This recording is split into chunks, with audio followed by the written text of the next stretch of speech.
Good morning guys. आज हम लोग पढ़ने वाले हैं 18 अगस्त के करंट अफेयर। उससे पहले हम लोग कल के क्वेश्चन का रिवीजन करेंगे। तो देखते हैं हमारा कल का पहला क्वेश्चन क्या था। पहला क्वेश्चन है हमारा अरुणोदय योजना से, जो कि कहाँ लागू हो रहा है, असम में। कब लागू होगा? 2 अक्टूबर को। और इसका सीधा सा उद्देश्य क्या है? लोगों को वित्तीय सहायता प्रदान करना। ठीक है। और इस योजना के तहत लगभग 17 लाख परिवारों को वित्तीय सहायता प्रदान की जाएगी। ठीक, याद रखिएगा। इसमें हर परिवार को, व्यक्ति नहीं कह सकते, यहाँ पे परिवार की बात की जाए। 17 लाख परिवार। ठीक, परिवार में व्यक्ति ज़्यादा हो सकते हैं। तो यहाँ पे हर परिवार को 830 रुपये महीने दिए जाएंगे। ठीक, आवश्यक वस्तुएं खरीदने के लिए।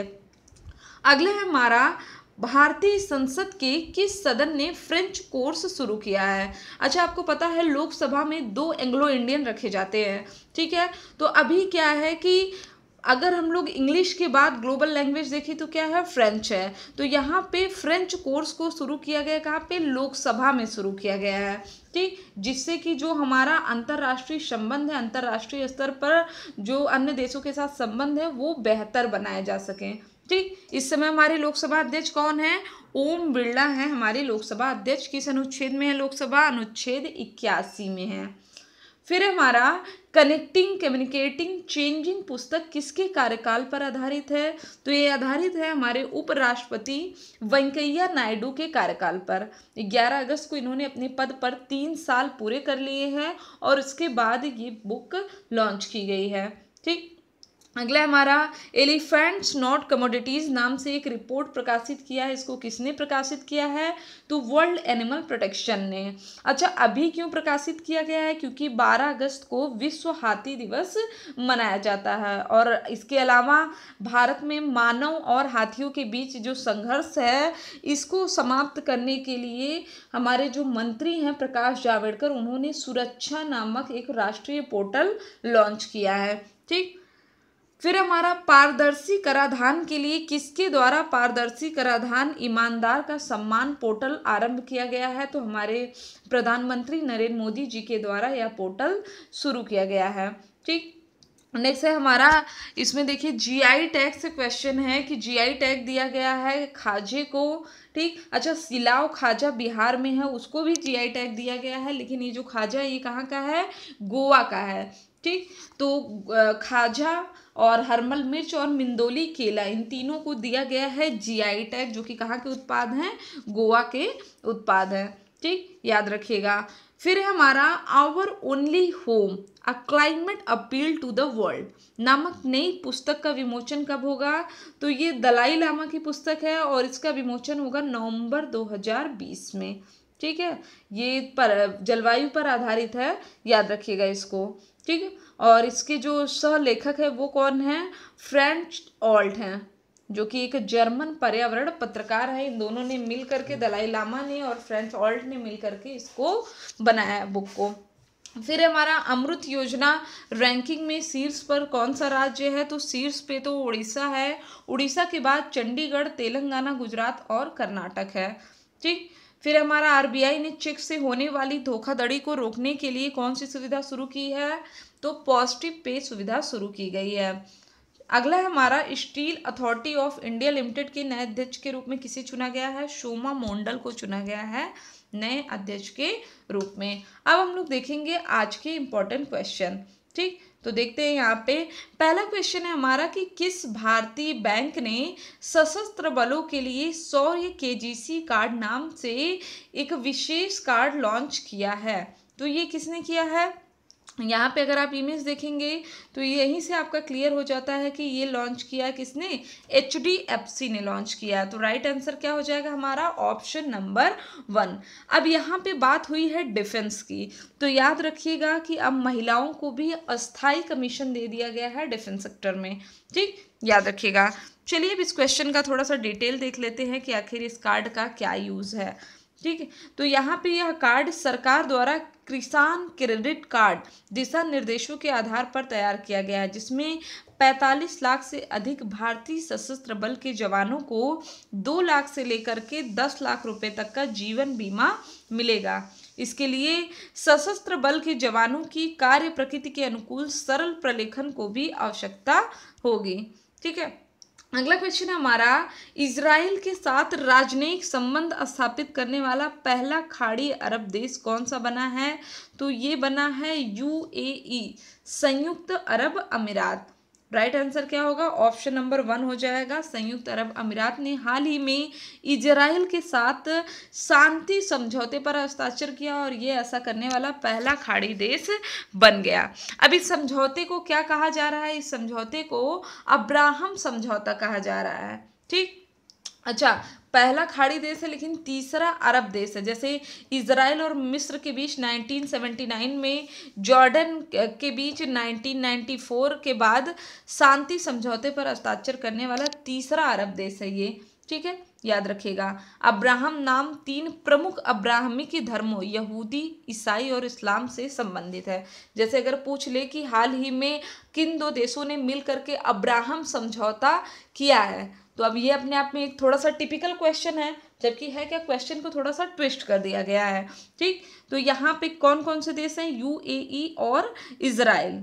इस समझौते ने वेस्ट बैंक पर इजराइल के कब्जे को रोक दिया है। ठीक है, वेस्ट बैंक का क्या है? तो ये इजराइल और जॉर्डन के बीच में स्थित है। ठीक है, इस समझौते के अनुसार इजराइल और यूएई से आने वाले हफ्तों में सीधी उड़ानें, दूरसंचार, पर्यटन हो गया, ऊर्जा, सुरक्षा, स्वास्थ्य देखभाल समझौते पर भी हस्ताक्षर करेंगे और दोनों देश एक साथ मिल करके कोविड-19 का मुकाबला करेंगे। ठीक, यह समझौता अमेरिकी व्हाइट हाउस में घोषित किया गया है।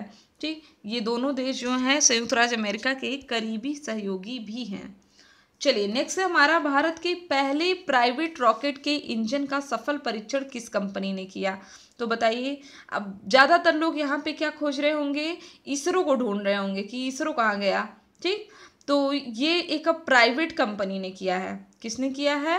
प्राइवेट कंपनी ने किया है। गेस करिए कि कौन है ये कंपनी। ठीक है, तो यहाँ पे इस कंपनी का नाम है स्काई रूट एरोस्पेस। क्या है? स्काई रूट एरोस्पेस है इस कंपनी का नाम। राइट आंसर क्या हो जाएगा? ऑप्शन नंबर 4 हो जाएगा हमारा राइट आंसर। अच्छा, टेक्नोलॉजी में ये आता है तो टेक्नोलॉजी के और एक क्वेश्चन आए थे। जैसे हाल ही में एक सेरेस नाम का बौना ग्रह है जो कि चर्चा में आया था। ठीक है, तो ये मंगल और बृहस्पति ग्रह के बीच जो क्षुद्र ग्रह की बेल्ट है उसमें पाया गया है। ठीक, और क्यों चर्चा में आया है? क्योंकि इसकी सतह के नीचे नमकीन पानी का एक बड़ा भंडार है। ठीक है, और यहाँ पे रॉकेट इंजन की बात कर रही है तो अभी दुनिया की सबसे शक्तिशाली रॉकेट SN5 स्टारशिप के प्रोटोटाइप को किस अंतरिक्ष कंपनी ने टेस्ट किया है? तो इसको किसने टेस्ट किया था? स्पेस एक्स ने टेस्ट किया है। ठीक है, याद रखिएगा, बहुत इंपॉर्टेंट क्वेश्चन है क्योंकि यहाँ पे बात किया जा रहा है सबसे शक्तिशाली रॉकेट की। जबकि अगर हम लोग वर्तमान में सबसे शक्तिशाली रॉकेट की बात करें तो उसका नाम क्या है? फॉल्कन हैवी है उसका नाम। ठीक, अब देख लेते हैं स्काई रूट एरोस्पेस के बारे में। ठीक, अभी जो इंजन का ट्रायल हुआ है ये 12 अगस्त को हुआ है, जिस दिन हम लोग अंतर्राष्ट्रीय युवा दिवस के रूप में मनाते हैं और इसका नाम है रमण। ठीक, इस दिन भारत के स्पेस अभियान के जनक विक्रम साराभाई का जन्मदिन भी होता है। रमण कई उपग्रहों को एक ही बार में अलग अलग कक्ष में स्थापित कर सकता है। बहुत अच्छी बात है ये। ठीक, तो अच्छा चलो, इसकी बात तो हो गई इंजन की। अब ये कंपनी के बारे में थोड़ा बात कर लेते हैं। तो स्काई रूट जो है ये पूर्व वैज्ञानिकों द्वारा स्थापित एक भारतीय निजी कंपनी है। जैसे स्पेस एक्स है और नासा है, उसी तरह स्काई रूट एरोस्पेस और इसरो है। ठीक है, तो इसरो के पूर्व वैज्ञानिकों ने ही इसको शुरू किया है। जिसके सह संस्थापक कौन है? तो सीईओ पवन कुमार चंदाना है इसके सह संस्थापक। यह इंजन कई बार चालू हो सकता है, इसलिए एक ही मिशन में कई उपग्रहों को कई कक्षाओं में स्थापित करने में सक्षम है। स्काई रूट कंपनी की योजना की बात करें तो 2 रॉकेट 6 महीने प्रक्षेपण के लिए तैयार हो जाएंगे और इस स्टार्टअप ने अब तक 31 करोड़ रुपए जुटाए हैं, जहां पे 2021 से पहले इन्हें 90 करोड़ जुटाने का लक्ष्य है। फिर हमारा महेंद्र सिंह धोनी ने 15 अगस्त 2020 को किस तरह के क्रिकेट से संन्यास लेने की घोषणा कर दिया है? तो यहाँ पे अंतरराष्ट्रीय क्रिकेट से संन्यास लेने की घोषणा किया है महेंद्र सिंह धोनी ने। इन्हीं के साथ सुरेश रैना ने भी संन्यास लेने की घोषणा किया है। इससे पहले उन्होंने टेस्ट क्रिकेट से संन्यास लिया था। कब? दिसंबर 2014 में इन्होंने संन्यास लिया था। इनका जन्म कहाँ हुआ है? तो झारखंड, उस समय बिहार था वो, ठीक है, 1981 में हुआ है, 7 जुलाई को, झारखंड के रांची में। मूवी तो सब लोग देखे हैं इनकी, ठीक है। MS धोनी मूवी देखने के बाद सारा कॉन्सेप्ट तो क्लियर ही होगा कि इन्होंने 2001 से 3 तक रेलवे में TTE के पद पर काम किया। इसके अलावा एक अच्छे फुटबॉलर भी रहे ये डिस्ट्रिक्ट और क्लब लेवल में। और इनका पहला इंटरनेशनल मैच, ठीक, तो बहुत सारे लोगों को पता होगा कि पहला इंटरनेशनल मैच इनका बांग्लादेश के खिलाफ चटगांव में था। कब? 23 दिसंबर 2004 को। और उस वक्त कप्तान कौन थे? तो उस वक्त कप्तान थे सौरभ गांगुली, ठीक। और आखिरी मैच कब था? तो 9 जुलाई 2019 को न्यूजीलैंड के खिलाफ वर्ल्ड कप सेमीफाइनल इन्होंने खेला है। टोटल इंटरनेशनल मैच की बात करें तो 350, वनडे में 10,773 रन, 90 टेस्ट में 4,876 रन, ठीक, 98 T20 में 1,617 रन। और धोनी ने कुल 538 इंटरनेशनल मैच खेले हैं और अब जाके इससे संन्यास ले लिया। और टोटल कितना रन बनाया है? 17,266। ये याद रखिएगा, टोटल 538 इंटरनेशनल मैच खेले हैं और रन बनाया है 17,266, ठीक। इसके अलावा भारत को 3 ICC international cricket council trophy दिलाने वाले इकलौते कप्तान हैं जिन्होंने 2 वर्ल्ड कप दिलाए, 2007 में T20 वर्ल्ड कप और 2011 में वनडे वर्ल्ड कप, ठीक। और इस जो 2011 वाला था इसमें 28 साल बाद भारतीय टीम ने वर्ल्ड कप जीता था। इसके अलावा 2013 में चैंपियंस ट्रॉफी, धोनी की कप्तानी में चेन्नई सुपर किंग के लिए 2 बार 2010 और 11 में IPL भी जीता। अगर इनको अब इन्होंने इतने सारे अवार्ड खेल जीते हैं तो अवार्ड भी मिलेगा। तो 2007 में खेल रत्न अवार्ड मिला, 2009 में पद्मश्री मिला, 2018 में पद्म भूषण अवार्ड इनको मिला। बायोपिक के बारे में मैंने आपको बता दिया, MS Dhoni the untold story, जिसके एक्टर सुशांत सिंह राजपूत थे, जिनकी मतलब कि उनकी भी डेथ हो चुकी है, सुशांत सिंह राजपूत की भी। फिर हमारा PM नरेंद्र मोदी ने 74वें स्वतंत्रता दिवस पर लाल किले से देश के नाम संबोधन में किस हेल्थ मिशन का ऐलान किया है? तो नेशनल डिजिटल हेल्थ मिशन, ठीक। ये है क्या? तो सरकार ने ये एक डिजिटल हेल्थ इकोसिस्टम बनाने का ऐलान किया है जिसमें हर भारतीय नागरिक की एक अलग हेल्थ ID होगी और ये कम्प्लीटली डिजिटलाइज्ड होगी। इसके लिए सरकार ने 470 करोड़ रुपए के फंड को मंजूरी दिया है और हर व्यक्ति को एक हेल्थ ID कार्ड मिलेगा। डॉक्टर ने क्या दवाई बताई है, कब बताई है, रिपोर्ट क्या थी, ब्लड ग्रुप क्या था, कौन सी बीमारी है, ठीक है, कौन कौन सा मेडिकल चेकअप हुआ है, तो इन सब से रिलेटेड जो भी चीज़ें थी वो सभी यहाँ पे इस डिजिटलाइज जो कार्ड बनेगा इसके माध्यम से, मतलब एक बार जैसे होता है ना, स्कैन करो और सारे डिटेल्स आपके निकल के आ जाएंगे। तो मेडिकल से रिलेटेड जो भी रिक्वायरमेंट होती है वो सारी चीज़ें यहाँ पे एक तरह से मेडिकल हिस्ट्री मिल जाएगी सिर्फ एक हेल्थ कार्ड से। और हेल्थ ID एक मोबाइल ऐप के रूप में हो सकती है, ठीक है। तो अभी ऐप आ चुका है, तो जिन लोगों ने ऐप को इंस्टॉल नहीं किया है ऐप को इंस्टॉल कर लेंगे। और साथ ही साथ एक आपके लिए अनाउंसमेंट भी है कि दिल्ली पुलिस की जो भर्ती आई है, जो लोग भी तैयारी कर रहे हैं वो कमेंट बॉक्स में ज़रूर बताएं कि क्या वो इच्छुक हैं कि इसके लिए कोर्स बनाया जाए, पेड कोर्स, ठीक।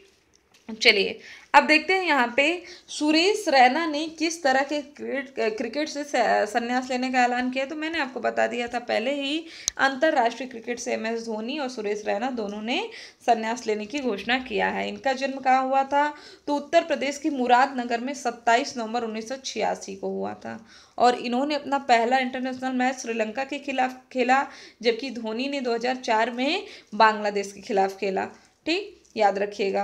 और आखिरी मैच इनका था 2018 में और उनका 2019 में था, ठीक है, याद रखिएगा। टेस्ट में रैना ने 19 मैचों में 768 रन बनाए और 226 वनडे मैच खेले जिसमें 5,615 रन बनाए। अगला क्वेश्चन हमारा, भारत में वार्षिक अंतर्राष्ट्रीय फिल्म महोत्सव कहाँ आयोजित किया जाता है? तो गोवा में इसका आयोजन किया जाता है। ठीक है, और यहाँ पे गोवा के मुख्यमंत्री प्रमोद सावंत ने पुष्टि किया कि हर साल नवंबर के महीने में इसका आयोजन किया जाता है और इस साल भी 20 से 28 नवंबर के बीच इसका आयोजन किया जाएगा। ठीक है, तो यह उत्सव राज्य सरकार के स्वामित्व वाली इंटरटेनमेंट सोसाइटी ऑफ गोवा के सहयोग से फिल्म फेस्टिवल निदेशालय द्वारा आयोजित किया जाता है।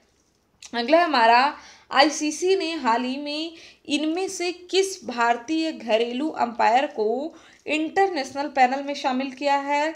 तो यहाँ पे अनंत पद्मनाभन को शामिल किया गया है।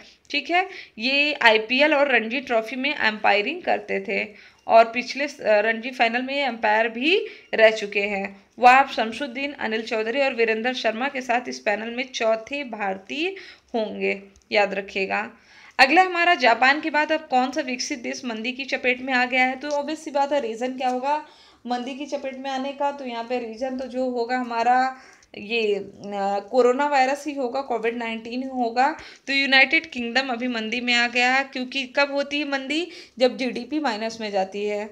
ठीक, तो यहाँ पे ब्रिटेन की जीडीपी में 20.4% की भारी गिरावट आई और इससे पहले जो मार्च में तिमाही थी उसमें 2.2% घटी। तो लगातार 2 तिमाही के दौरान जीडीपी ग्रोथ नेगेटिव रहने पर अर्थव्यवस्था को आधिकारिक रूप से मंदी की चपेट में माना जाता है। और द हिंदू की एक रिपोर्ट में भी बताया गया कि यहाँ पे 32.92 मिलियन लोगों ने रोजगार खो दिया।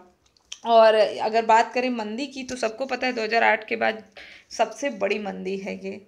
अगला हमारा, भारत के पूर्व खिलाड़ी मनीतोम्बी सिंह का निधन हो गया। वो किस खेल से जुड़े थे? तो ये जुड़े थे फुटबॉल से। ठीक, और इम्पॉर्टेंट क्यों है? क्योंकि मोहन बागान क्लब बहुत ही इम्पोर्टेंट है और ये उसके कप्तान रह चुके हैं और भारतीय फुटबॉल टीम के पूर्व डिफेंडर भी थे। और इसके अलावा अंडर-23 टीम के सदस्य रह चुके हैं, जिसने 2003 में भारत ने वियतनाम को हराकर एलजी कप जीता। तो ये थे हमारे आज के इम्पोर्टेंट क्वेश्चन। अगर आपको वीडियो अच्छा लगे तो चैनल को सब्सक्राइब करें, शेयर करें और लाइक करना ना भूलें। डेली अपडेट्स पाने के लिए बेल आइकन पर जरूर क्लिक करें। Thank you friends, thank you so much.